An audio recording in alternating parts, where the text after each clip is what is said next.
Chapter 1. The Photograph in the Attic. Welcome to this journey through one of the most disturbing mysteries in American psychiatric history.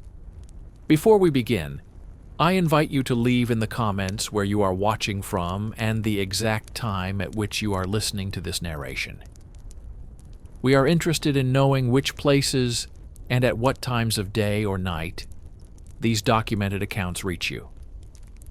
Because what you are about to hear is the story of a woman who was deliberately erased from history. A woman whose name was removed from official records. A woman who spent 42 years in an institution that claimed she never existed. A woman whose photograph survived even when every other trace of her identity was destroyed. This is the story of Patient Zero from Ward 7, Room 23. This is the story of the woman who was too inconvenient to remember.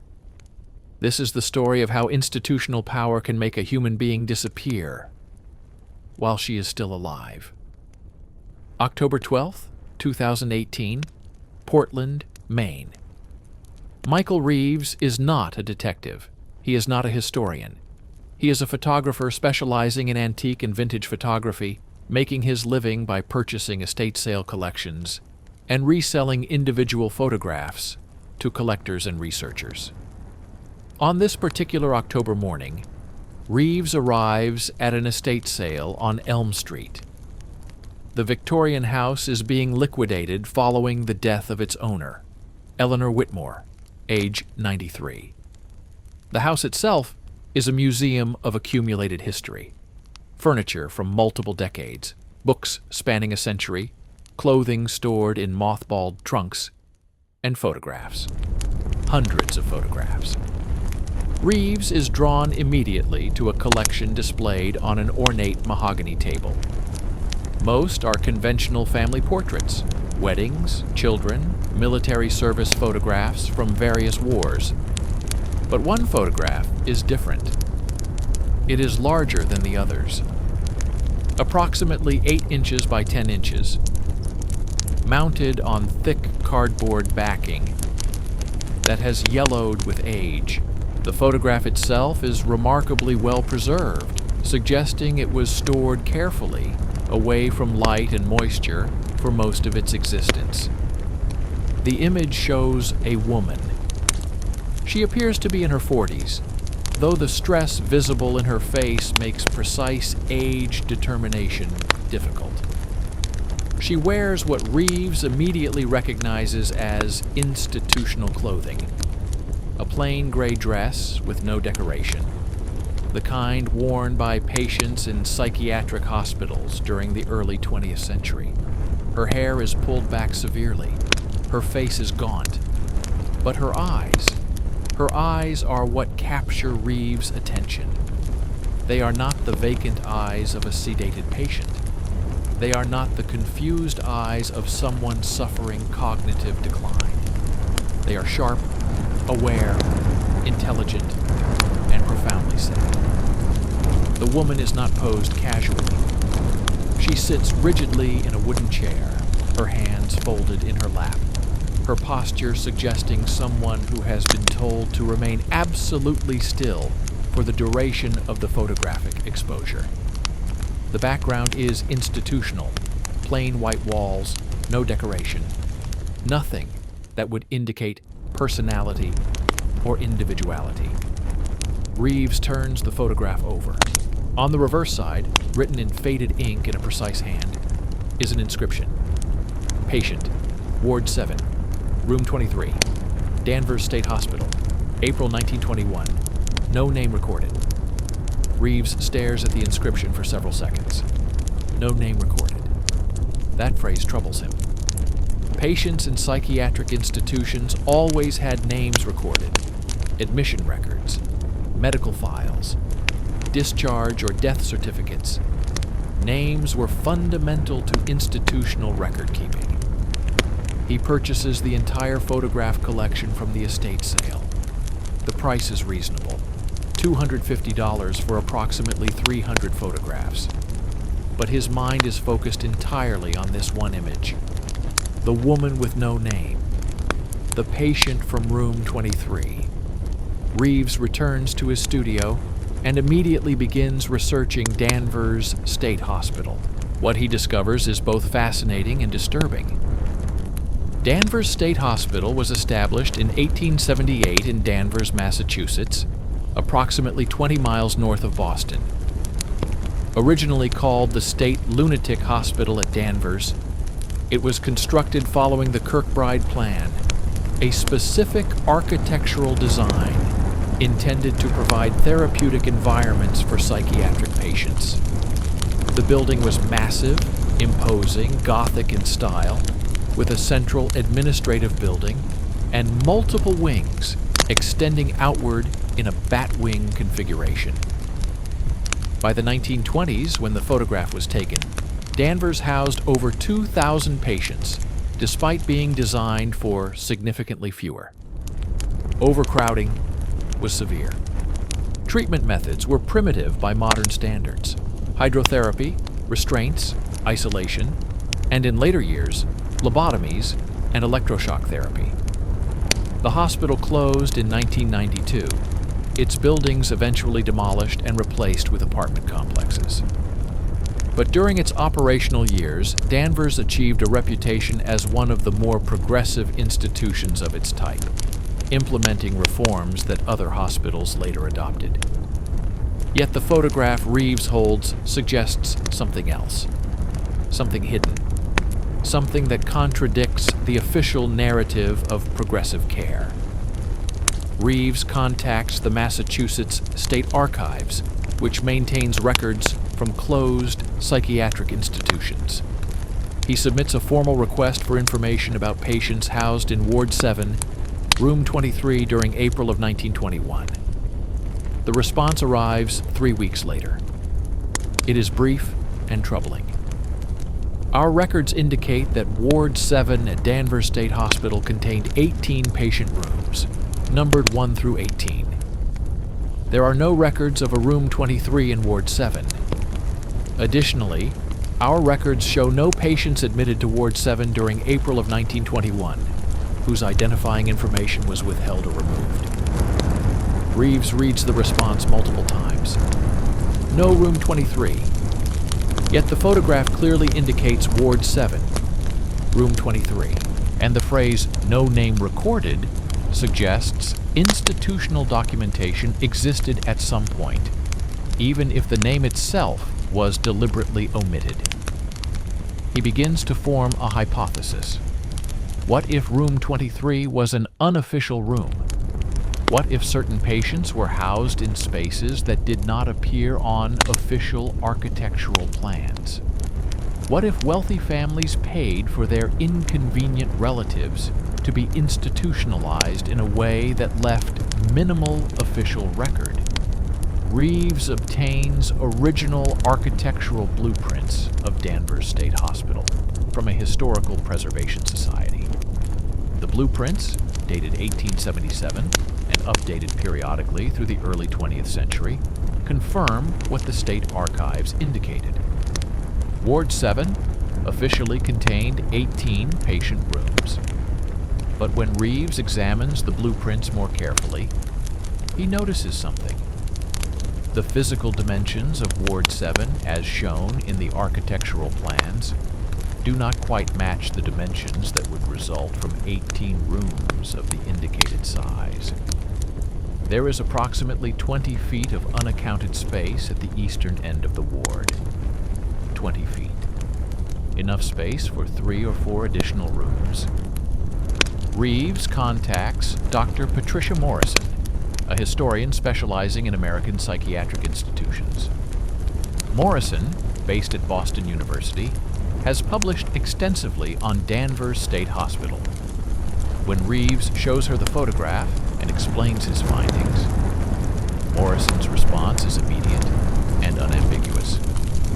This is exactly the pattern we see in institutions serving wealthy families, Morrison says during their meeting in her university office.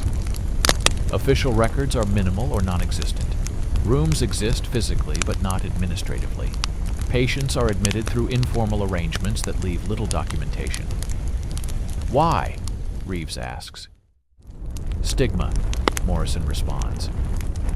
In the early 20th century, mental illness was profoundly stigmatized, particularly among upper-class families.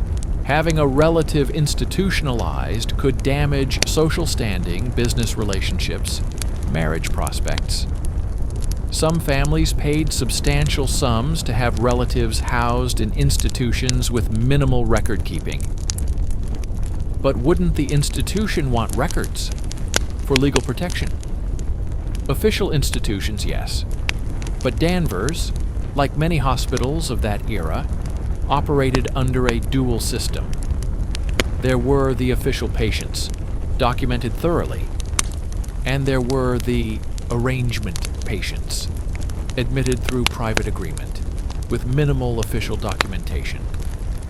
The institution benefited financially from the additional income, and the families benefited from the discretion.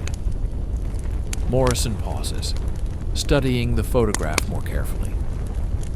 But this goes beyond mere discretion, she continues. The inscription says, "No name recorded." That suggests active erasure. Not just minimal documentation, but deliberately withholding the patient's identity even in internal records.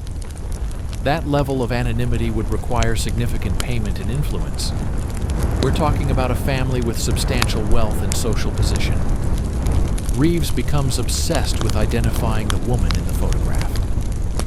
He begins methodically researching missing persons cases from the Boston area, circa 1920-1921. He examines newspaper archives for reports of women who disappeared or were involuntarily committed to institutions. The search is complicated by several factors. First, involuntary commitment proceedings in the 1920s were often conducted quietly, through family petition, without extensive public documentation. Second, women who were committed rarely made headlines unless their cases involved unusual circumstances or prominent families. Third, records from that era have been lost, destroyed, or transferred to archives where access is restricted. But Reeves persists. He examines thousands of newspaper pages from 1919 through 1922. He looks for patterns. Women who disappeared from prominent families, women whose absences were explained vaguely as traveling for health or staying with relatives, women who simply stopped appearing in social columns without explanation. He finds dozens of possibilities, but none match the woman in the photograph with sufficient certainty to warrant further investigation. Then, in November of 2018, Reeves makes a breakthrough. While examining Boston Society pages from March 1921, he discovers a brief mention of a woman named Catherine Ashford. The mention is oblique. Miss Catherine Ashford, daughter of the late industrialist Robert Ashford, is currently recovering at a private sanitarium and is unable to attend the spring social season. The phrasing catches Reeves's attention. Daughter of the late suggests her father had died. Private sanitarium is a euphemism commonly used for psychiatric institutionalization, and the timing, March 1921, is only 1 month before the photograph was dated. Reeves begins researching Catherine Ashford. What he discovers is fragmentary but suggestive.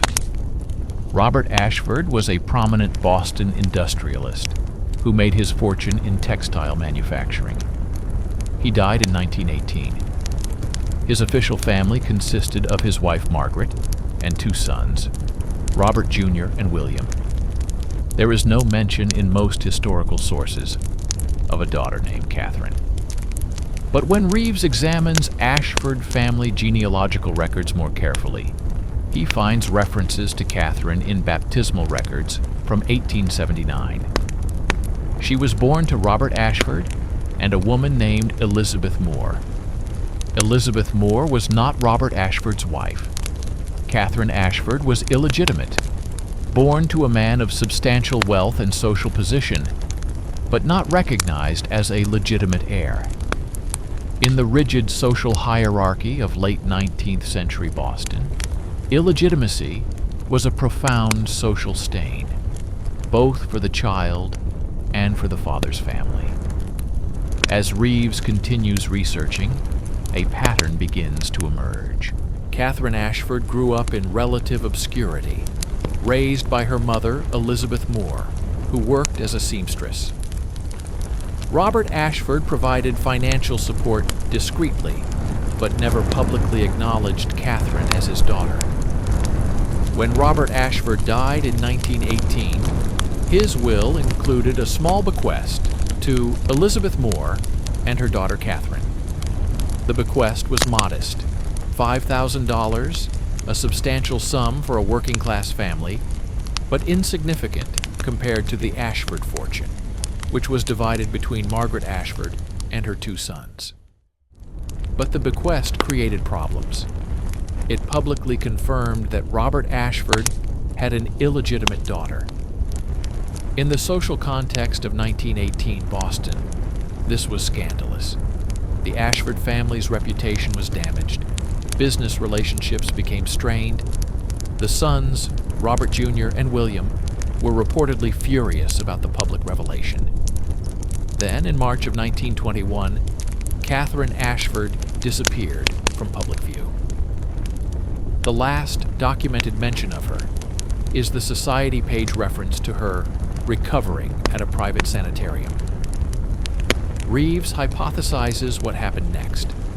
The Ashford family, seeking to minimize scandal and eliminate the source of embarrassment, arranged for Catherine to be institutionalized at Danvers State Hospital. They paid substantial sums to ensure minimal documentation. They insisted her name be withheld from official records. They wanted her to disappear, not through death, but through erasure from memory and history. And the institution, benefiting financially from the arrangement and operating under the ethical standards of early 20th century psychiatry, complied. Catherine Ashford became patient 0 from Ward 7, room 23. The woman with no name, the patient who officially did not exist.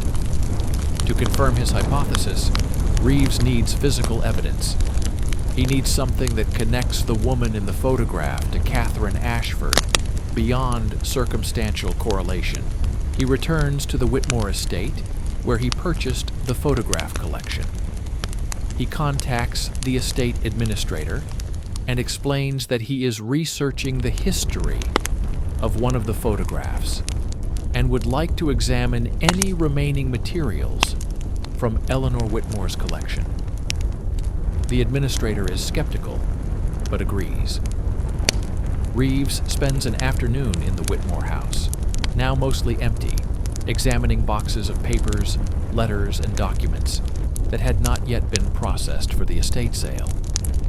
In a trunk stored in the attic, Reeves finds what he is looking for: a collection of letters tied with ribbon addressed to Eleanor Whitmore's mother, Margaret Whitmore. The letters date from the 1940s through the 1960s. One letter, dated June 1947, is from a woman named Ruth Campbell, who identifies herself as a former nurse at Danvers State Hospital.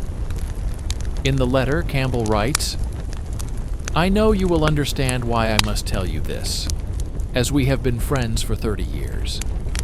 The patient you asked me about, the woman from Ward 7 who you said resembled your late cousin. I believe I have found her records. Or rather, I have found evidence that records once existed, but were destroyed.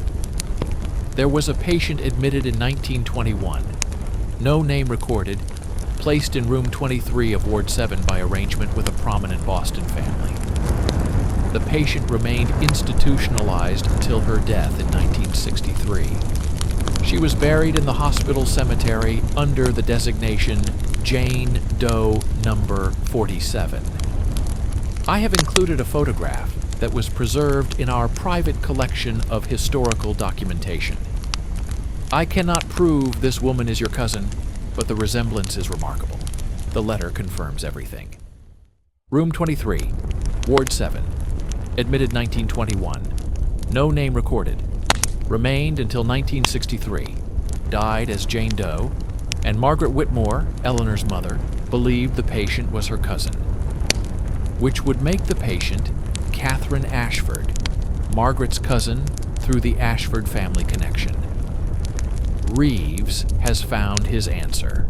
The woman in the photograph is Catherine Ashford, illegitimate daughter of Robert Ashford, erased from history by a family that found her existence inconvenient, institutionalized for 42 years, not because she was mentally ill in any meaningful sense, but because her existence was embarrassing. The closing. Michael Reeves sits in his studio, holding the photograph of Catherine Ashford, the woman who was too inconvenient to remember, the patient who officially never existed. He thinks about the 42 years she spent in Danvers State Hospital, 42 years of being no one, 42 years of being patient 0, room 23, the woman without a name, 42 years of institutional meals, institutional clothing, institutional routines, 42 years of existing in a space that was not supposed to exist, in a room that was not on any official floor plan. The photograph shows a woman who knows what has been done to her. The intelligence in her eyes, the awareness in her expression, she understood. She knew she had been erased. She knew her family had paid to make her disappear. She knew she would spend the rest of her life as no one. And yet, she sat for this photograph. She allowed this one piece of evidence to be created, this one proof that she existed, this one testimony that she was real, that she was human, that she deserved to be remembered. The photograph survived.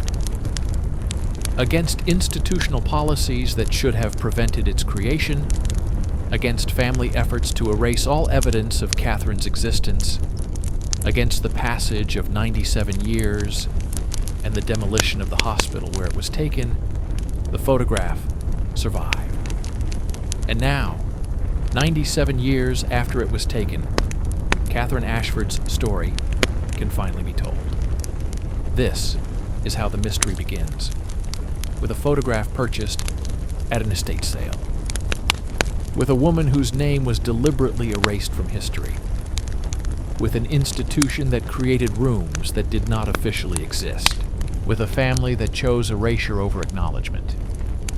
The story of Catherine Ashford is the story of how institutional power, family shame, and social stigma combined to make a human being disappear while she was still alive. It is the story of Room 23. It is the story of the woman who was erased. And it is only the beginning. Chapter 2. Danvers State Hospital, 1921, The Institution of the Forgotten. To understand what happened to Catherine Ashford, we must first understand the institution that held her for 42 years. We must understand Danvers State Hospital not as it presented itself in official records, progressive, therapeutic, humane, but as it actually functioned in the shadows of its unofficial arrangements. This is the story of an institution that served two populations: the official patients, documented and tracked, and the invisible patients, erased and forgotten. Catherine belonged to the second category, and to understand her fate, we must descend into the reality of psychiatric institutionalization in 1921 America. The architecture of control. Danvers State Hospital sits on a hill overlooking the town of Danvers, Massachusetts. From a distance, the building appears almost Gothic. Towering brick structures, peaked roofs, narrow windows that seem to watch the landscape below. It was designed by architect Nathaniel Bradley, following the Kirkbride Plan, a revolutionary concept in 19th century psychiatric care. Dr. Thomas Kirkbride, believed that architecture itself could be therapeutic.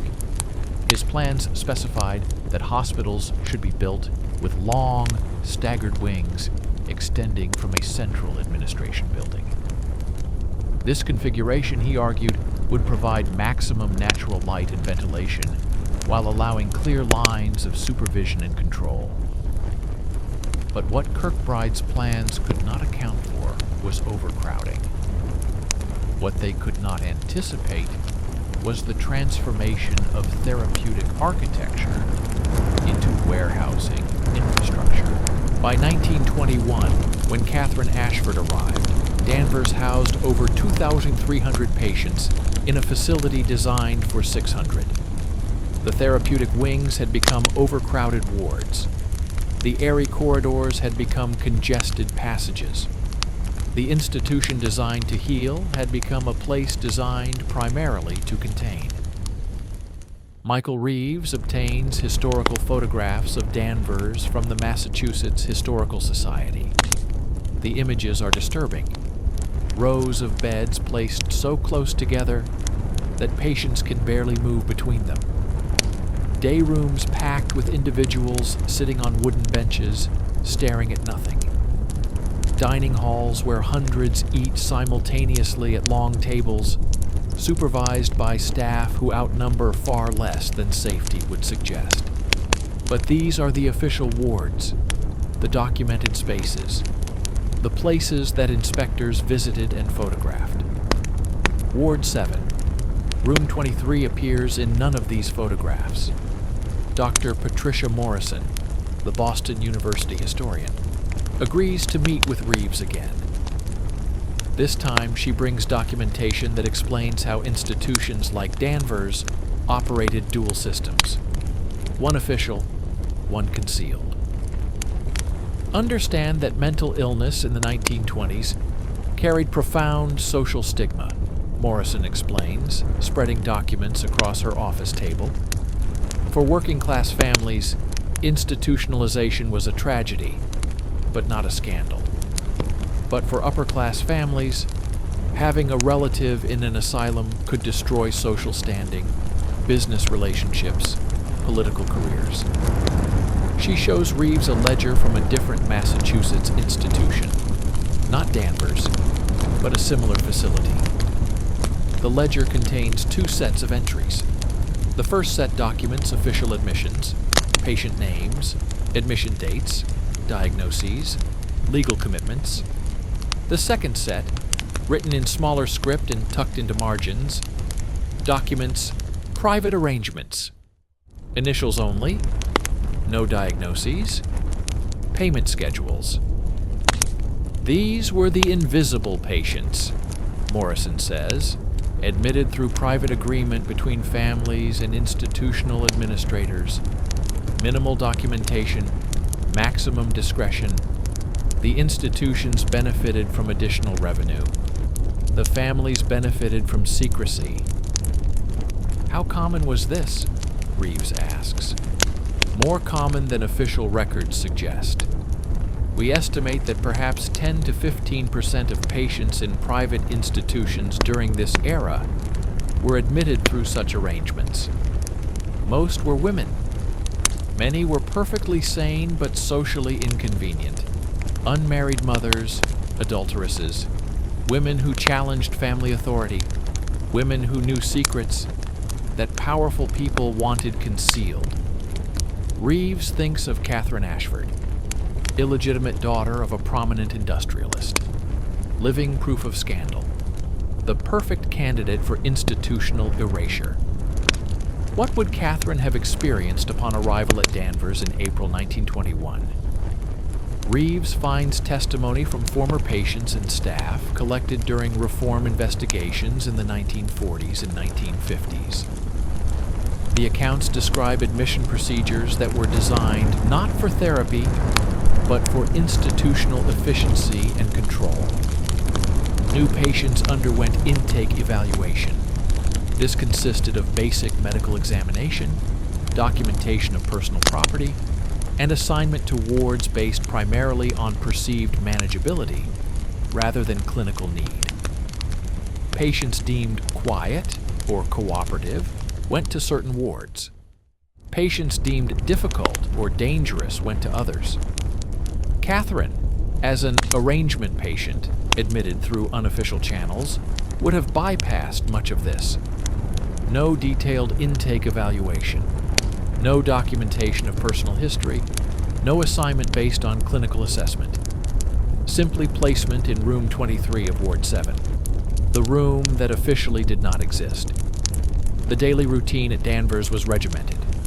Patients rose at 6 a.m., breakfast at 6:30. Morning activities, which for most patients meant sitting in day rooms or performing menial labor like laundry or cleaning, until noon. Lunch. Afternoon activities. Dinner at 5:30. Bed at 8 p.m. Treatment, in the therapeutic sense, was minimal. Some patients received hydrotherapy, prolonged immersion in warm or cold water, believed to calm agitation. Some received occupational therapy, simple crafts or gardening. But most received only custodial care, basic maintenance of physical needs, while confined in an environment that provided little stimulation or hope of recovery. For patients in the unofficial system, even this minimal treatment was often unavailable. They existed in a kind of institutional limbo, neither fully acknowledged nor entirely forgotten, maintained but not treated, supervised but not engaged.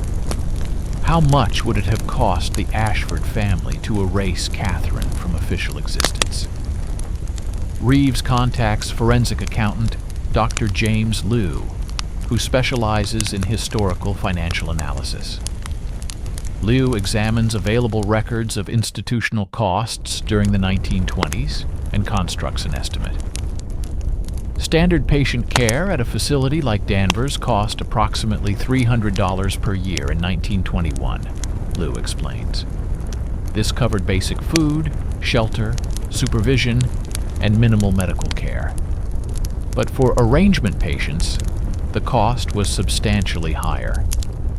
Families paid not just for care, but for discretion. Liu estimates that maintaining Catherine as an invisible patient would have required annual payments of at least $1,000, more than 3 times the standard cost.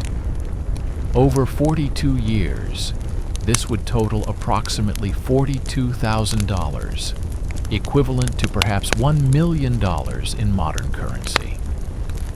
This was not a trivial expense, Liu notes, but for a family of substantial wealth like the Ashfords, it was manageable. And compared to the potential damage to their social and business standing from public acknowledgement of an illegitimate daughter, it was a worthwhile investment. The payment structure created perverse incentives. The longer Catherine remained institutionalized, the more revenue Danvers received. There was no financial motivation for the institution to declare her cured or suitable for discharge. She was, in effect, a permanent source of income. Not everyone at Danvers could have been ignorant of the unofficial patient system. Administrators certainly knew. Medical directors knew. But what about the nurses, orderlies, and support staff who worked directly with patients? Reeves locates descendants of 3 former Danvers employees. 2 agree to meet with him. Both their relatives, a nurse and an orderly, worked at Danvers during the 1920s and 1930s. The nurse, Sarah McClintock, left behind a diary that her granddaughter shares with Reeves. The diary entries from 1923 include references to special patients in Ward 7. March 14th, 1923. Dr. Halloway instructed me to provide care to the special patients in Ward 7. These patients are not included in official census. We are told never to use their names in documentation. I find this troubling, as it seems to violate the principles of proper medical care. But Dr. Halloway insists this is necessary to protect patient privacy. Later entries suggest McClintock's growing concern. July Thextington 25. One of the special patients, a woman of perhaps 45 years, asked me today why she has no name in the hospital records. I did not know how to answer. She is clearly intelligent and aware. I see no evidence of mental illness that would justify her continued confinement. But I am not in a position to question the decisions of physicians and administrators. The orderly, Thomas Brennan, apparently spoke more directly about the situation. His grandson recounts conversations in which Brennan described the unofficial patient system as an open secret that everyone pretended not to know about. My grandfather said that some patients had been there for 20, 30 years without official record, the grandson tells Reeves. He said the administration kept them segregated from regular patients, different meals, different schedules, almost like they were in a separate hospital that happened to occupy the same building. This raises the critical question: was Catherine Ashford actually mentally ill? Reeves finds no medical records to answer this directly. Catherine's file, if it ever existed in comprehensive form, has been destroyed or lost, but he finds indirect evidence in contemporary family correspondence. A letter from Margaret Ashford, Robert Ashford's widow, to her son Robert Jr., dated March 1921, the month before Catherine's institutionalization, contains telling language. The situation with the Moore woman's daughter has become untenable. She continues to make claims about your father that damage our family's reputation. Dr. Sheffield has examined her and confirms that her persistence in these delusions, despite reasonable offers of settlement, indicates an unsound mind. The arrangements have been made. This matter will be resolved quietly and permanently. The language is revealing. Catherine is described as having delusions and an unsound mind. But the actual content of her supposed delusions, claims about your father, suggests she was simply telling the truth about her parentage. The reasonable offers of settlement were apparently bribes to secure her silence. Dr. Sheffield, the physician who supposedly confirmed Catherine's mental illness, was not a psychiatrist. He was the Ashford family's personal physician, financially dependent on the family, and unlikely to provide an objective assessment. This pattern was common in involuntary commitments of the era. A family physician, often with financial ties to the family seeking commitment, would provide a cursory evaluation and sign commitment papers. The standard for commitment was low, essentially a physician's statement that the person posed a danger to themselves or others, or was incapable of managing their own affairs. In Catherine's case, the danger she posed was reputational, not physical. The affairs she was incapable of managing were not her own, but rather the Ashford family's desire to conceal scandal. She was, in all likelihood, sane when institutionalized. Her crime was inconvenient truthfulness. What would 42 years in Danvers have been like for Catherine? Reeves constructs a picture from various sources: patient memoirs from other institutions, staff testimonies, architectural records, photographs, medical literature of the era. Catherine would have lived in a small room, perhaps 10 feet by 12 feet.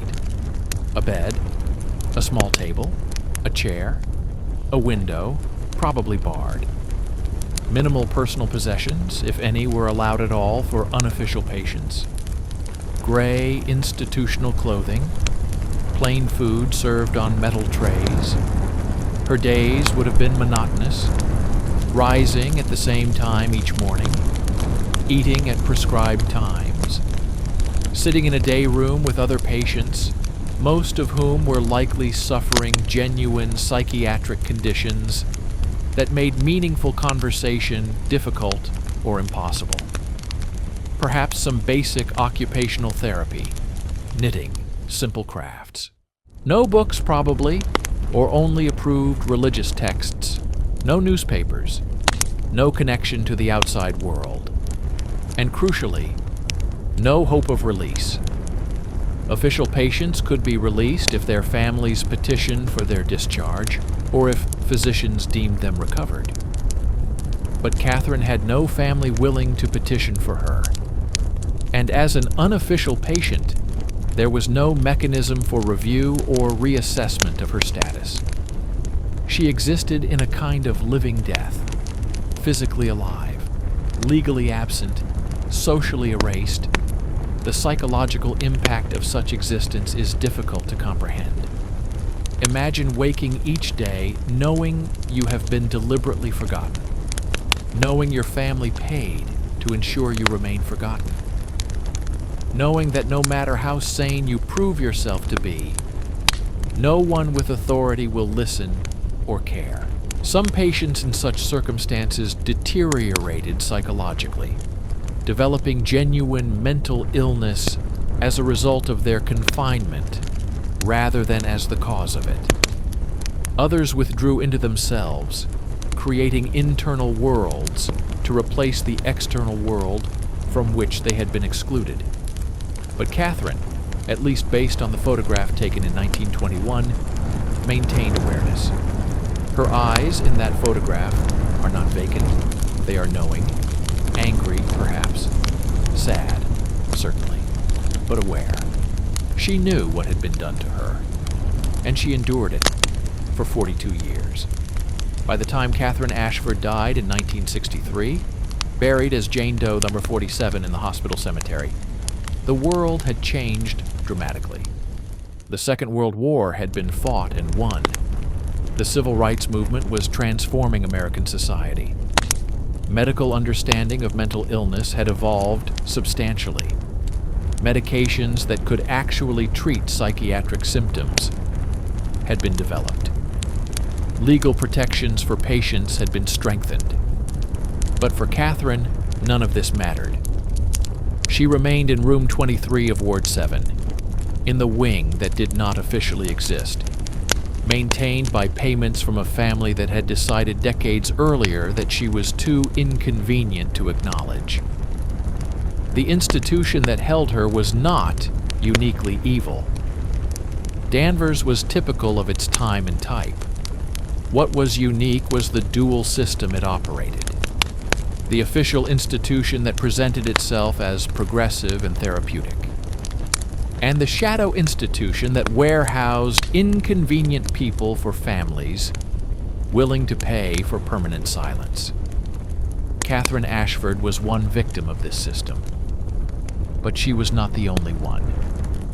Across America during the early 20th century, thousands of people, mostly women, mostly sane, mostly guilty only of social inconvenience, were similarly erased through institutional confinement. Their stories remain largely untold, their names largely unknown, their graves largely unmarked. But Catherine's photograph survived, and through that photograph, her story can finally be recovered from the silence into which she was forced. This is the institution that held her. This is the system that erased her. This is the machinery of forgetting that operated in the shadows of progressive reform. And understanding this machinery is essential to understanding what happened next, to understanding how Catherine's story was buried and how, against all odds, it was eventually recovered. Chapter 3. The Search for Jane Doe, When Archives Refuse to Speak. Michael Reeves now knows who the woman in the photograph was before Danvers. Catherine Ashford, illegitimate daughter, inconvenient truth, victim of institutional erasure. But knowing who she was before does not explain what happened to her during those 42 years. It does not explain how she lived, how she endured. whether she maintained hope of escape or release, whether she accepted her fate or fought against it until the end. To understand this, Reeves must find institutional records, not the official records that claim she never existed, but the shadow records, the documentation that must have been created, even in an unofficial system. Medical notes, staff observations, incident reports, something. This is the story of searching for evidence that powerful people spent decades trying to erase. This is the story of archives that refuse to speak. This is the story of institutional memory deliberately destroyed to protect reputations long after those reputations mattered to anyone still living. Reeves begins with the end of Catherine's story. If Nurse Ruth Campbell's 1947 letter is accurate, Catherine died in 1963 and was buried in the Danvers State Hospital cemetery as Jane Doe, 47. The hospital cemetery is located on the grounds of what was once Danvers State Hospital. The buildings were demolished in 2006, replaced with luxury apartments ironically named Avalon Danvers. But the cemetery remains, a small plot of land now maintained by the town of Danvers, containing approximately 770 graves. Most graves are marked with simple stones bearing patient numbers rather than names. Row upon row of numbered markers, each representing a person whose identity was considered less important than institutional efficiency. Reeves visits the cemetery on a cold November morning. Frost coats the grass. The numbered stones rise from the earth like teeth. The luxury apartments loom in the background, expensive homes built on the literal foundations of human suffering. He searches for grave number 47 in the section designated for burials from the 1960s. It takes 40 minutes of walking between rows before he finds it. The marker is identical to hundreds of others.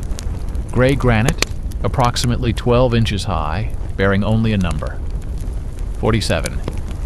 No name, no dates, no indication that the person buried here was anything more than a statistic. Reeves photographs the grave. Then he notices something. The stone appears newer than surrounding markers from the same era. The granite is less weathered. The engraving is sharper. He examines stones of nearby graves, numbers 45, 46, 48, 49, all showing significantly more weathering than number 47. Someone replaced this marker, relatively recently, within the last 10 or 15 years. But why? And more importantly, who? Reeves contacts the Danvers Town Clerk's office, which maintains records of the cemetery. After several weeks of bureaucratic navigation, he obtains a maintenance log. The log shows that grave Dr. 47's marker was indeed replaced in 2011. The work was commissioned and paid for by anonymous donor through Middleton Law Firm, Boston. Reeves researches Middleton Law Firm. It is a prestigious Boston firm specializing in estate planning and trust management. The firm has existed since 1923, making it contemporary with Catherine's institutionalization. He calls the firm. After being transferred through multiple extensions, he reaches a senior partner named Jonathan Middleton, whose grandfather founded the firm. I'm researching the history of Danvers State Hospital, Reeves explains. I've discovered that your firm arranged for replacement of a grave marker in 2011. I'm trying to understand the circumstances. There is a long pause.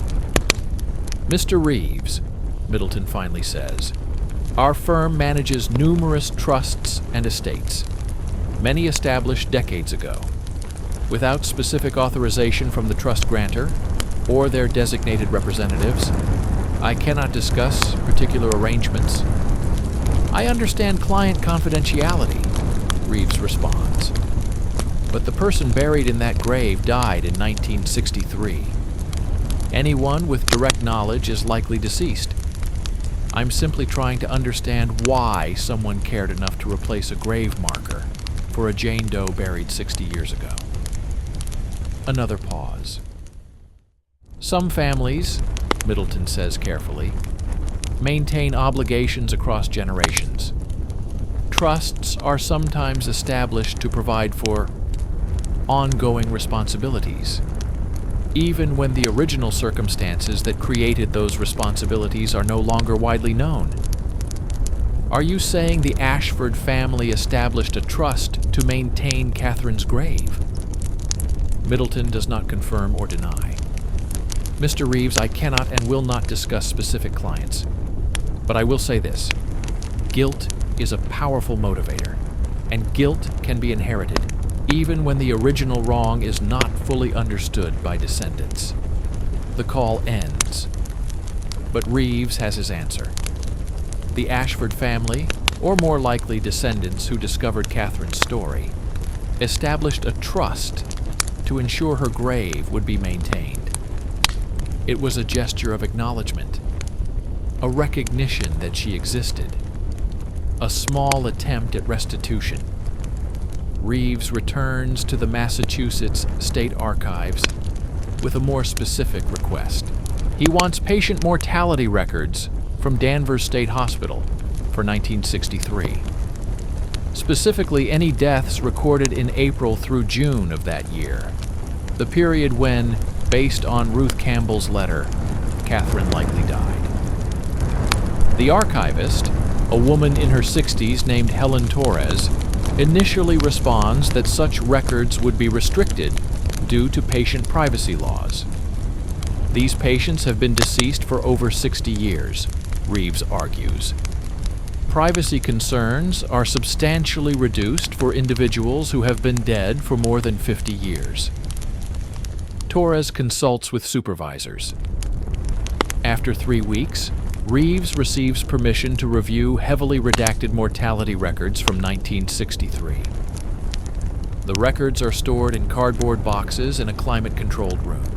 Torres leads Reeves to a research table and brings him 6 boxes covering April through June 1963. "You have 4 hours," she says. "No photography, handwritten notes only. I'll be checking in periodically." Reeves opens the first box. The records are fragmentary. Many pages are damaged by water or age. Many are faded to near illegibility. And critically, many have been deliberately redacted with black ink, obliterating names, diagnoses, and other identifying information. But the dates and causes of death remain visible. Reeves methodically works through the documents, noting each death, each cause, each date. April 1963. 15 deaths recorded. Causes range from heart failure to pneumonia to natural causes related to advanced age. May 1963, 12 deaths. Similar causes. June 1963, 18 deaths. None are explicitly identified as Jane Doe number 47. Then in a file dated June 23, 1963, Reeves finds something. A death certificate with nearly everything redacted except date, time of death, and a handwritten notation in the margin. JD 47. Natural causes, age approx. 84, no family notification required. JD 47, Jane Doe 47, age approximately 84. Catherine was born in 1879. In June 1963, she would have been 84 years old. The pieces fit. This is Catherine's death certificate, or rather, it is the death certificate of the institutional fiction created to replace Catherine, Jane Doe number 47, the woman without a name. But the official cause of death, natural causes, tells Reeves nothing about how Catherine actually died. It is a bureaucratic placeholder, revealing nothing about her final days, her final words, her final experiences. Reeves needs someone who was actually present, someone who worked at Danvers during Catherine's final years, someone who might remember details that official records deliberately obscure. He posts inquiries on forums dedicated to psychiatric nursing history. He contacts retirement communities in the Danvers area. He searches obituaries for former Danvers employees. After months of searching, he receives an email from a woman named Patricia Walsh. Her mother, Grace Walsh, had worked as a nurse at Danvers from 1955 until the facility began downsizing in the 1970s. Grace is now 92 years old, living in a nursing home in Salem, Massachusetts. She has advanced dementia, but according to Patricia, occasionally has moments of clarity where she discusses her nursing career. Reeves arranges to visit Grace Walsh. Patricia meets him at the nursing home and leads him to her mother's room. Grace is tiny, frail, her hands twisted with arthritis. But her eyes remain alert, if somewhat confused. She looks at Reeves suspiciously. "Mom," Patricia says gently, "this man is researching Danvers.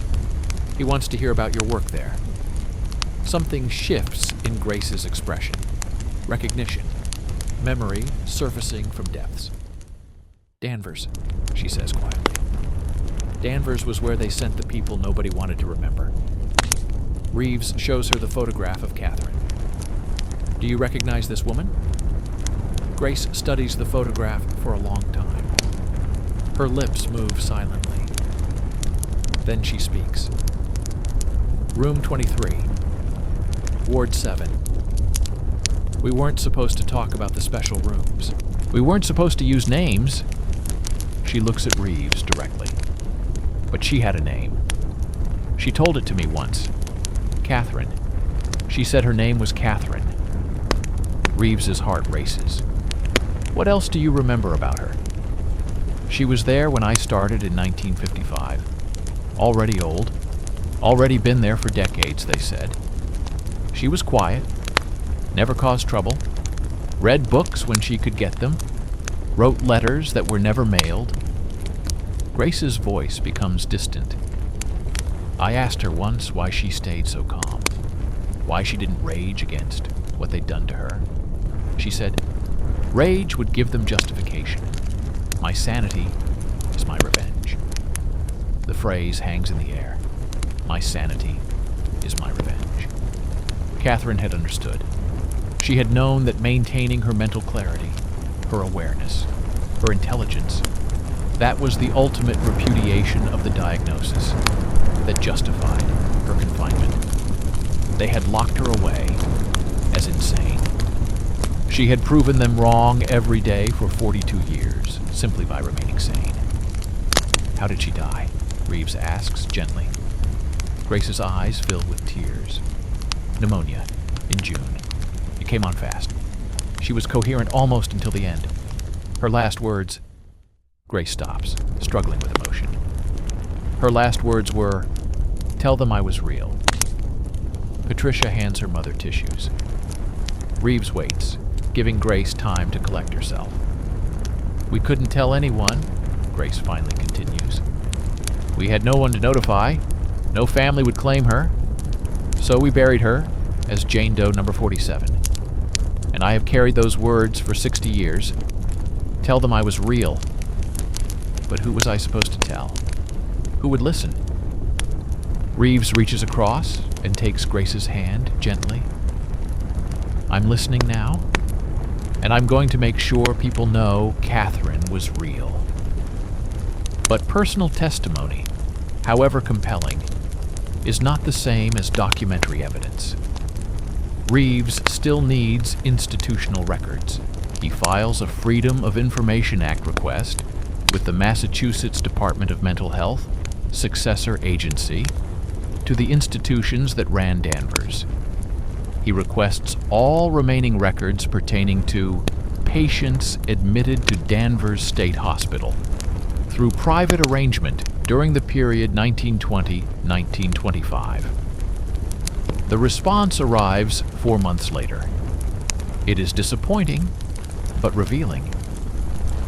Records of patients admitted through informal or private arrangements during the specified period have been determined to fall outside the scope of official institutional documentation.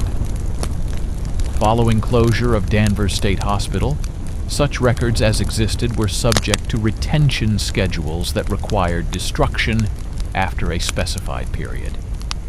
We have no remaining documentation responsive to your request. In other words, the records were deliberately destroyed.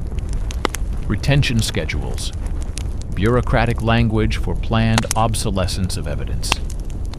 Catherine's institutional history has been erased as thoroughly in death as her identity was erased in life. But Reeves refuses to accept that all evidence is gone. Records may be destroyed officially, but information persists in unexpected places. Personal collections, private archives, materials that escaped institutional destruction, simply because they were never officially classified as institutional property.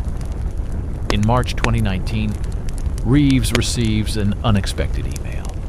It is from a woman named Dr. Rebecca Thornton, a psychiatrist and medical historian based in Cambridge. Dr. Thornton has been following Reeves's research through social media posts and professional networks.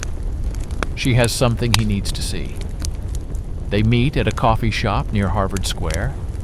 Dr. Thornton arrives carrying a weathered leather satchel. "My grandfather was Dr. Harold Thornton," she explains. He worked as a psychiatrist at Danvers from 1945 until 1968.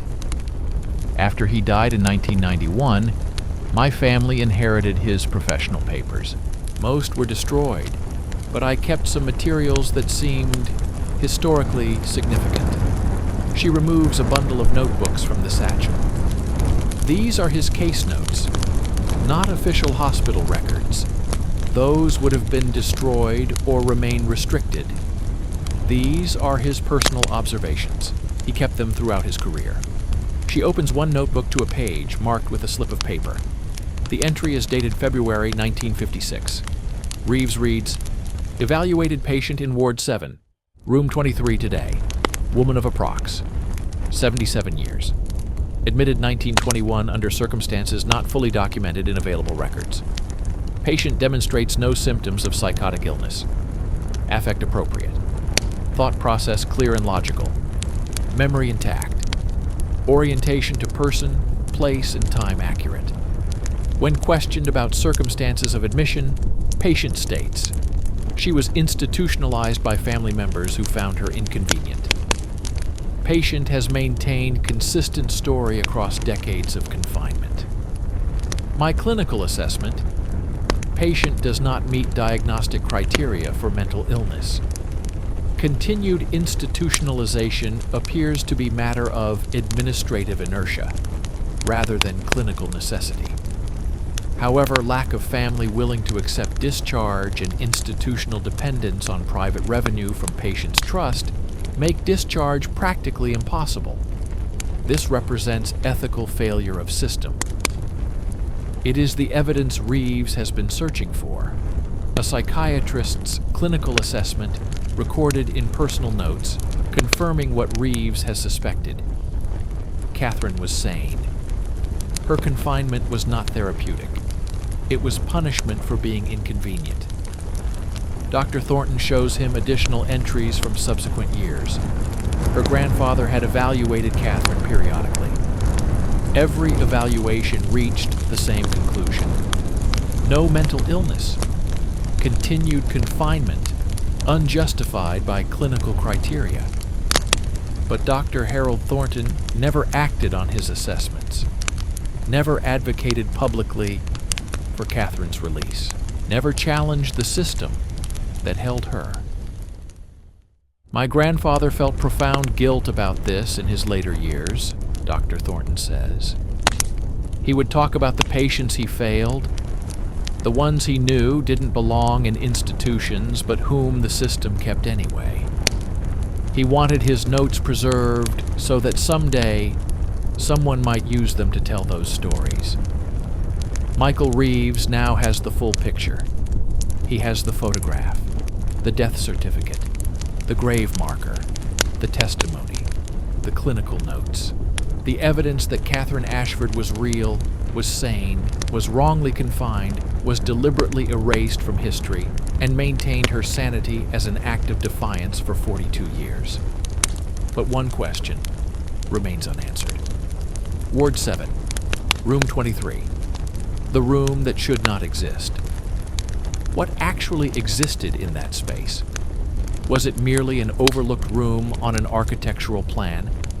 Or was it something more deliberate? A space intentionally created to house people who were not supposed to exist? To answer this question, Reeves must do something dangerous. He must enter the ruins of what was once Danvers State Hospital. He must find Ward 7.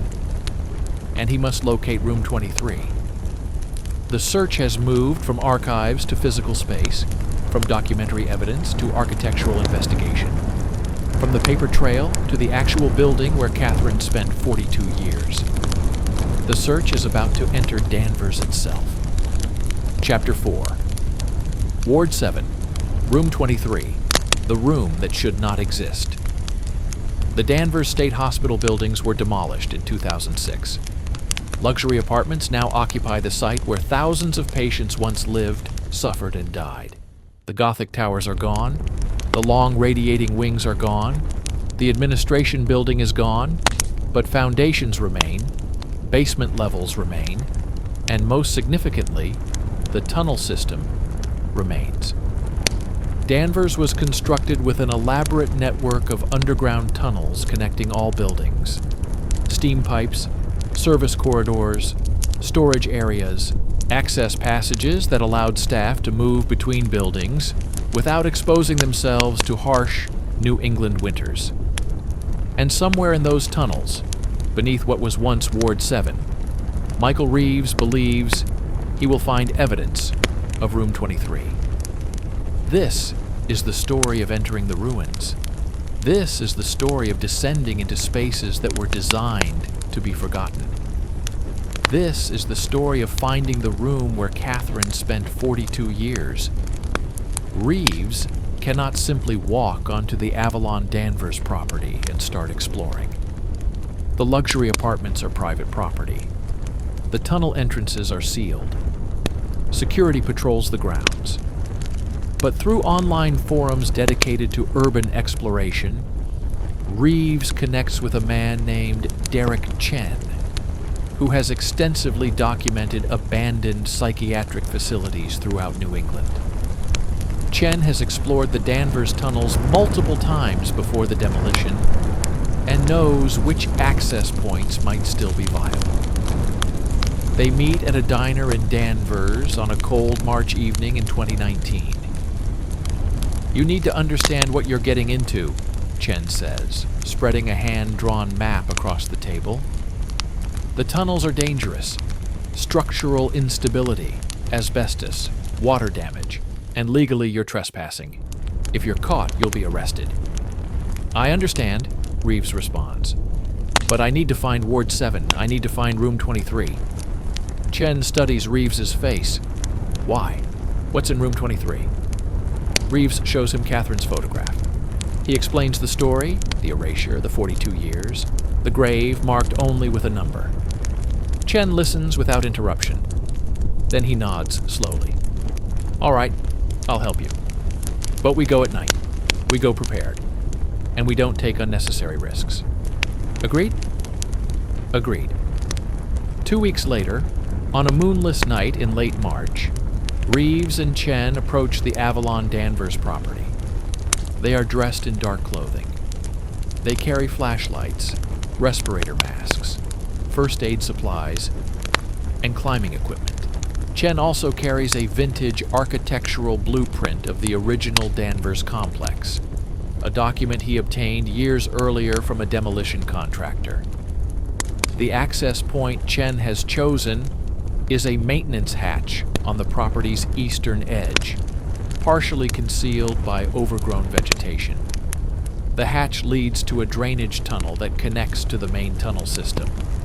Chen uses bolt cutters to remove the padlock securing the hatch.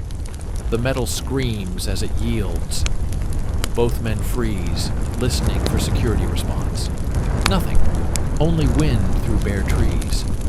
They descend a rusted ladder, 20 feet down, then 30. The air becomes cooler, damper, heavy with the scent of mold and mineral deposits. Their flashlights reveal a tunnel approximately 6 feet in diameter. Brick walls, concrete floor covered with standing water. Pipes running along the ceiling, some still dripping condensation. "This way," Chen says, consulting his blueprint. Ward 7 was in the northern section. We need to follow this tunnel about 200 yards, then take a side passage. They walk in single file. Water splashes under their boots. The flashlight beams dance across walls covered with graffiti. Tags from previous urban explorers, dates ranging from the 1990s through the early 2000s, before access was fully sealed. The tunnel branches. Chen leads them right into a narrower passage. The ceiling lowers. Now they must crouch slightly to proceed. "How much further?" Reeves asks. His voice echoes strangely in the confined space. "Maybe 50 yards. Then we should reach the basement level of where Ward 7 stood." The passage opens into a larger space. Chen's flashlight reveals what was once a basement storage area. Metal shelving units, rusted and collapsed.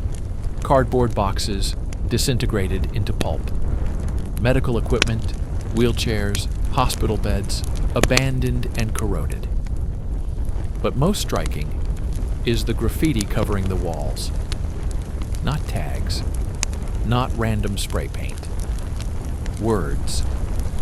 Hundreds of words, carved into the brick with tools or scratched with fingernails. Phrases repeated over and over. "Help us. Forgotten.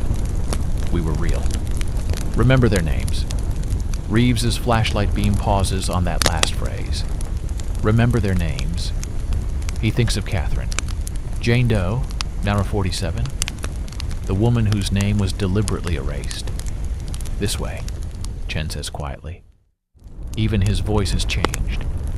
The atmosphere of this place affects everyone who enters it. The weight of suffering. The accumulated despair of generations of forgotten people. They find a stairwell leading upward. The stairs are concrete, intact despite years of abandonment. At the top, a metal door hangs partially open. Beyond the door is what remains of Ward 7. The demolition was not complete.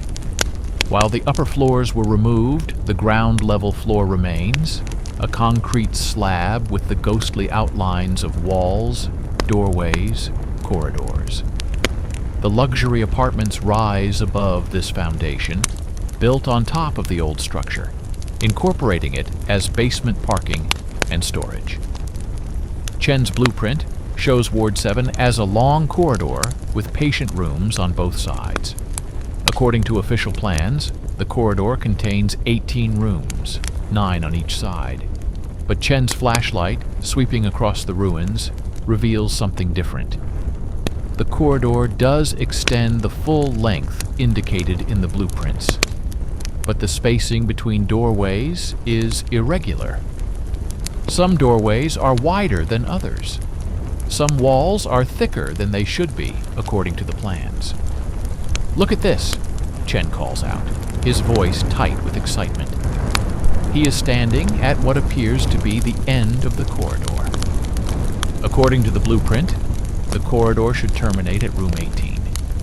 But Chen's flashlight illuminates something beyond where the corridor should end. Additional space, hidden behind what was once a false wall. Reeves approaches. The false wall has been partially demolished, revealing an extension of the corridor that continues perhaps another 20 feet. And along this hidden extension are 3 doorways, 3 rooms that do not appear on any official architectural plan. Rooms 19, 20, and 23.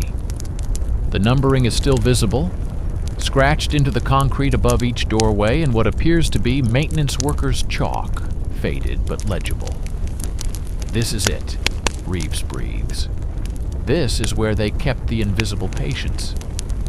The doorway to room 23 is narrower than standard patient rooms.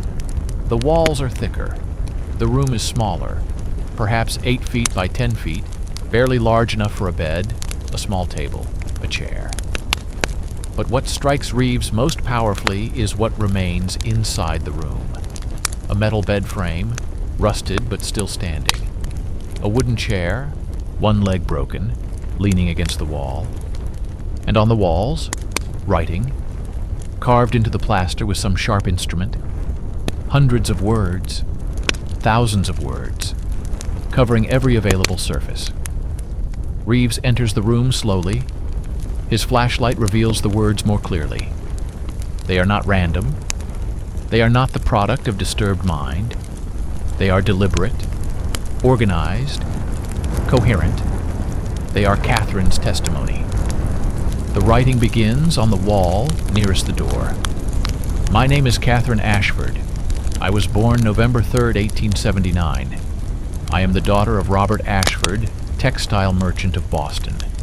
I was institutionalized in April 1921 by arrangement between my father's widow and this hospital's administration. I am not insane. I am not dangerous. I am merely inconvenient.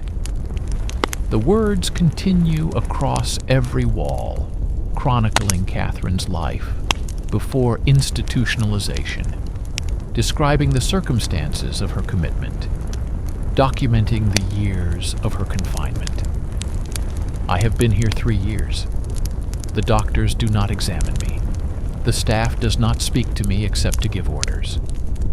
I exist in administrative limbo, neither fully acknowledged nor entirely forgotten. I write these words so that if this room is ever discovered, someone will know the truth. I was real. I existed. I was wrongly imprisoned. Dated entries appear throughout the text. January 1925. I have been here 4 years. I maintain sanity through routine. I read when books are available. I write these words as testimony against the system that holds me. March 1930. 9 years. My mother has died. I learned of this through overheard conversation between staff members. No one informed me directly. No one acknowledged my relationship to her. I exist outside the normal human community of grief and mourning. December 1940. 19 years. The world is at war. I hear fragments of news from staff conversations. Young men dying in Europe, cities burning. And I remain in this room, forgotten by the world that continues beyond these walls. The entries continue through decades. The handwriting changes as Catherine ages. The early entries are carefully inscribed with precise letters. Later entries become less regular, the result of arthritic hands and failing eyesight. But the core message never changes. I am Catherine Ashford. I was real. Remember me. The last dated entry is from June 1963. The month Catherine died, according to the death certificate Reeves found in the archives. The handwriting is barely legible, scratched into the plaster, with what must have been tremendous effort. June 1963. I am dying. I can feel my body failing. Pneumonia, I think, though no doctor has examined me to confirm. I will die in this room where I have lived for 42 years. I will die as Jane Doe number 47. My grave will bear a number, not a name. But I write these final words as testimony that I existed, that I was real, that I was wrongly confined, that I maintained my sanity through decades of institutional erasure. My name is Catherine Ashford. I was born November 3rd, 1879. I died in June 1963 in room 23 of Ward 7 at Danvers State Hospital. This room was deliberately hidden from official records. I was deliberately erased from institutional documentation. But these words remain, and through these words I remain. I was real. Reeves stands in the room, his flashlight beam moving across the walls, illuminating Catherine's decades of testimony. Tears blur his vision. This is what he has been searching for: Catherine's voice. Not filtered through official records or secondhand testimony, but direct, unmediated, her own words, carved into the walls that imprisoned her. Chen photographs everything, every wall, every word. The documentation will be crucial for verification and preservation. But as they work, Reeves notices something else. In the far corner of the room near the floor, more writing. Smaller, more recent. Not Catherine's handwriting. He moves closer. The words read, "I found this room in 2005 during demolition survey. I read these walls. I reported them to my supervisor. He ordered me to say nothing. The room was scheduled for destruction along with the rest of Ward 7. But I made photographs first. I couldn't let her voice be silenced twice." David Martinez, demolition worker. Below Martinez's note is an email address. Reeves photographs it carefully. Michael Reeves and Derek Chen emerge from the tunnels 2 hours after entering. They are exhausted, emotionally drained, covered in concrete dust and rust. But they have what they came for. They have Catherine's testimony. They have proof that Room 23 existed. They have documentation of the institutional erasure system. And they have a lead to the demolition worker who tried to preserve Catherine's voice when the hospital administration wanted it destroyed. The search is almost complete. The evidence is almost assembled. The story is almost ready to be told. But one question remains. What happened to the Ashford family? Are there descendants who know about Catherine? Are there family members who feel guilt for what their ancestors did? Are there people who would want Catherine's story told?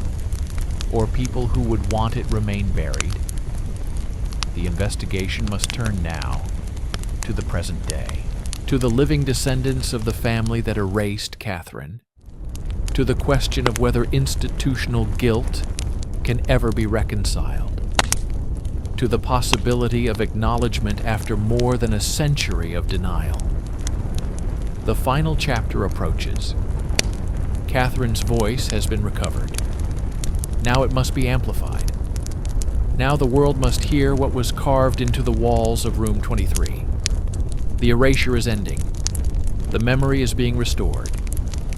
And Catherine Ashford's name will finally be spoken aloud after 103 years of institutional silence. Chapter 5. The woman who escaped history. Identity revealed after 103 years. Michael Reeves has recovered Catherine Ashford's story. He has her photograph. He has her grave. He has testimony from those who knew her. And most powerfully, he has her own words, carved into the walls of Room 23 across 42 years of wrongful imprisonment. But a story recovered is not the same as a story told. Catherine spent her life erased from official memory. Now, 103 years after her institutionalization and 56 years after her death, Reeves must decide what to do with the truth he has uncovered. Should he publish Catherine's story? Should he contact the Ashford family descendants? Should he push for formal acknowledgement from the institutions that participated in her erasure? Should he demand that her grave marker be replaced with her actual name? This is the story of how silence ends. This is the story of how institutional erasure is reversed. This is the story of how Catherine Ashford's name is finally spoken aloud after more than a century of deliberate forgetting. Reeves begins by contacting David Martinez, the demolition worker, who left his note in Room 23. The email address Martinez left was old, a Hotmail account from the mid-2000s, but Reeves sends a message hoping it remains active. 3 days later, he receives a response. Martinez is now in his 50s, working as a construction supervisor in Worcester, Massachusetts. He agrees to meet with Reeves at a coffee shop near his job site. I've thought about that room almost every day for 14 years, Martinez says, stirring sugar into his coffee with slow, deliberate movements. I read those walls. I understood what they meant, and my supervisor told me to keep quiet about it. Said the hospital administration wanted no complications during demolition. Said if I spoke about what I found, I'd be fired. But you took photographs, Reeves says. I did, against direct orders. I made copies on multiple USB drives, hid them in different locations. I knew that if I didn't preserve what was in that room, it would be destroyed forever. And I couldn't let that happen. That woman, Catherine, she spent her entire adult life writing testimony on those walls. Someone had to preserve it. Martinez pulls a USB drive from his pocket and slides it across the table. This is everything. High-resolution photographs of every wall, every word, every date. I want you to have it. I want Catherine's story told. That's what she asked for. Tell them I was real. That's what she carved into the wall, so tell them. Make people know she was real. Reeves takes the USB drive carefully. Thank you. I promise I will tell her story. Martinez nods, his eyes wet. Good. Because she deserves that. She deserves to be remembered. The Ashford family name appears throughout Boston history. Robert Ashford's legitimate sons, Robert Jr. and William, built successful business careers. Their descendants remain prominent in Massachusetts business and philanthropic circles. But do they know about Catherine? Do they understand what their ancestors did? Reeves contacts genealogical researchers and eventually identifies a living Ashford descendant, Elizabeth Ashford Morrison, age 72, great-great-granddaughter of Robert Ashford. She lives in Brookline, Massachusetts, in a historic home that has been in the Ashford family for generations. Reeves writes her a carefully worded letter. He explains his research. He outlines what he has discovered about Catherine. He asks if Elizabeth would be willing to meet. 2 weeks later, he receives a phone call. Mr. Reeves, this is Elizabeth Morrison. I received your letter. I would like to meet with you. There are things about my family's history that I believe you should know. Things that have been kept as family secrets for too long. They meet at Elizabeth's home. The house is elegant. Colonial architecture, antique furniture, oil paintings of Ashford ancestors on the walls. Elizabeth herself is dignified, white-haired, wearing pearls and a cardigan that speaks of old New England wealth. I knew about Catherine, Elizabeth says without preamble, once they are seated in her sitting room. Not her full story, not the details, but I knew she existed. My grandfather, Robert Ashford Jr.'s son, told me about her when I was a young woman. He said there was a family shame, a relative who had been put away because she was inconvenient. He felt tremendous guilt about it. He wanted the family to acknowledge what had been done, but the older generation refused. Did he know where she was institutionalized? He knew she was at Danvers. He tried to locate her in the 1950s, when he was an adult with some authority. But the hospital would not acknowledge her existence. No records, no patient by that name. He eventually concluded she must have died, but he couldn't find a death certificate.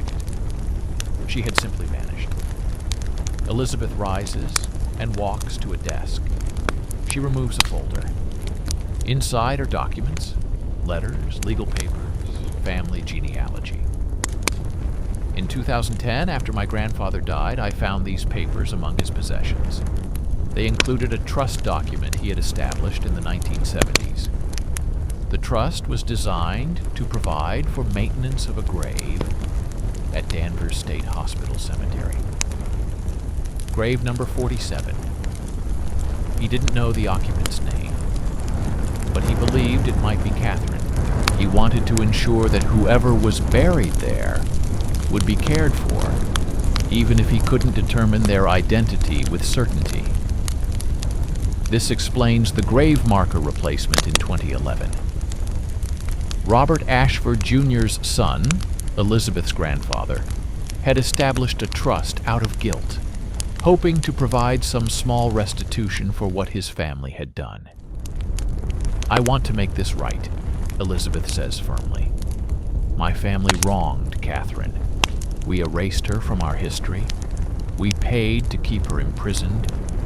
We allowed her to die alone and unnamed. I cannot undo those wrongs, but I can acknowledge them. I can help you tell her story, and I can ensure she is properly memorialized."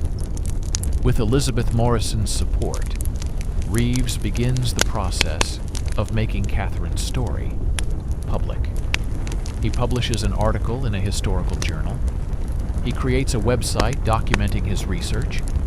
He shares the photographs from Room 23. The response is immediate and overwhelming. Media outlets pick up the story. National news organizations interview Reeves. Historical societies request presentations. Psychiatric reform organizations cite Catherine's case as evidence of systematic abuse in institutional psychiatry. But the most powerful response comes from ordinary people, descendants of other patients who were institutionalized at Danvers or similar facilities, people who have family members who disappeared into psychiatric institutions and were never heard from again. People who recognize in Catherine's story the stories of their own relatives. "This is happening still," writes one commenter on Reeves's website. "Not exactly the same way, but people are still erased, people experiencing homelessness, people with severe mental illness, people whose families don't want to deal with them. The mechanisms have changed, but the erasure continues." The story resonates because it is not merely historical. It speaks to continuing patterns of institutional treatment of inconvenient people. It speaks to how society still manages those who don't fit easily into conventional categories. 6 months after Reeves publishes his initial findings, a ceremony is held at the Danvers State Hospital cemetery. The Danvers Town Council, responding to public pressure and Elizabeth Morrison's advocacy, has agreed to replace the grave marker. The new marker is substantial, polished granite, approximately 3 feet tall. The inscription reads, "Catherine Ashford, November 3rd, 1879, June 23rd, 1963 daughter. Sister, victim of institutional erasure. Wrongly institutionalized. April 1921, maintained sanity and dignity. Through 42 years of unjust confinement. Her words, carved into the walls of room 23, testify, I was real. Remember me." She is remembered. More than 200 people attend the memorial ceremony.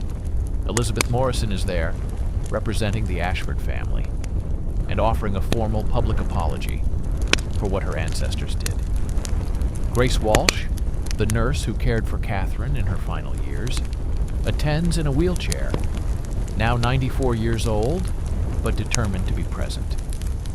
Dr. Patricia Morrison, the historian who helped Reeves understand the dual patient system, delivers remarks about institutional psychiatry and the systematic erasure of inconvenient people. And Michael Reeves reads excerpts from Catherine's wall writings, her testimony, her resistance, her determination to remain sane as an act of defiance against those who claimed she was not. "My sanity is my revenge," Reeves reads. Catherine Ashford understood that by maintaining her mental clarity, by refusing to deteriorate into genuine mental illness, she was proving wrong every diagnosis, every justification for her confinement. She knew she was sane, and she knew that someday someone would discover the truth.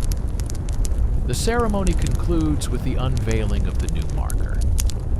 As the covering cloth is removed, revealing Catherine's name carved permanently into stone, Many in the crowd weep. She is no longer Jane Doe number 47. She is Catherine Ashford, and her name will endure. Following the memorial ceremony, Reeves pushes for formal acknowledgement from institutions that participated in Catherine's erasure, the successor agencies to Danvers State Hospital, the Massachusetts Department of Mental Health, the professional psychiatric associations. The response is mixed. Some institutions issue statements acknowledging historical injustices. The Massachusetts Department of Mental Health releases a formal apology for systematic failures in patient care and protection during the era when Catherine was institutionalized. But other institutions remain silent. Middleton Law Firm, which managed the Ashford family's trust and facilitated the financial arrangements that enabled Catherine's confinement, declines to comment on historical matters. Avalon Danvers, the luxury apartment complex built on the site of the former hospital, does not acknowledge the history beneath their buildings. This partial acknowledgement frustrates Reeves. He wants comprehensive recognition of what was done. He wants institutional accountability. He wants assurance that such erasure could never happen again. But Dr. Patricia Morrison counsels patience. Institutional change is slow, she tells him. You have achieved something extraordinary. You have given Catherine her name back. You have told her story. You have created a memorial that will endure. And you have started conversations about institutional erasure that will continue for decades. That is not nothing. That is substantial and meaningful change. In the year following Catherine's memorial service, several significant developments occur. The state of Massachusetts passes legislation requiring regular review of all involuntary psychiatric commitments. The law is informally known as Catherine's Law, though the official title makes no reference to her. Danvers High School establishes the Catherine Ashford Memorial Scholarship, awarded annually to students pursuing careers in mental health advocacy or psychiatric reform. The photographs of Room 23's wall writings are archived at the Library of Congress as historically significant documentation of institutional abuse. And most significantly, families of other patients who were erased begin coming forward. Names are restored to dozens of graves at the Danvers Cemetery. Institutional records that had been sealed are opened to researchers. The pattern of erasure that Catherine experienced is revealed to have been far more widespread than even historians had realized. Catherine's case becomes a catalyst. Her story, because it was so thoroughly documented through her own words, becomes undeniable evidence of systematic institutional wrongdoing. Her testimony cannot be dismissed as secondhand accounts or questionable memory. She wrote it herself, on walls that endured for decades, in words that survived demolition through the conscience of a construction worker who refused to let her voice be silenced. Michael Reeves returns periodically to Catherine's grave. He brings flowers. He sits on the bench that Elizabeth Morrison donated, placed near the grave site for visitors who wish to reflect. On one visit, he encounters an elderly woman standing before Catherine's marker. She is reading the inscription carefully, her lips moving as she sounds out the words. "Did you know her?" Reeves asks gently. The woman shakes her head. "No, but I knew someone like her. My aunt. She was institutionalized in the 1940s because she had a child out of wedlock. The family wanted the scandal erased. She spent 30 years in an institution, died there, was buried with a number, not a name." "I'm sorry," Reeves says. "I'm trying to find her grave," the woman continues. "I'm trying to give her back her name. like was done for Catherine. I've been researching for 5 years. Your work gave me hope that it was possible. Reeves provides the woman with contact information for researchers who might help. As she walks away, he thinks about how Catherine's story has become more than just one woman's experience.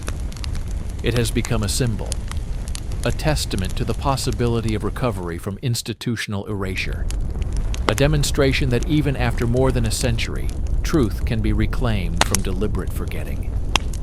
Catherine Ashford spent 42 years in room 23. She died as Jane Doe, the Rubber 47. She was buried in an unmarked grave. She was erased from official records. She was deliberately forgotten by those who found her inconvenient. But she wrote her testimony on walls that endured. She carved her name into plaster that survived. She insisted on her own reality with every word she scratched into the institutional architecture that imprisoned her. And 103 years after her institutionalization, 56 years after her death, her voice was finally heard. Her name was finally spoken. Her existence was finally acknowledged. Catherine Ashford was real. She is remembered.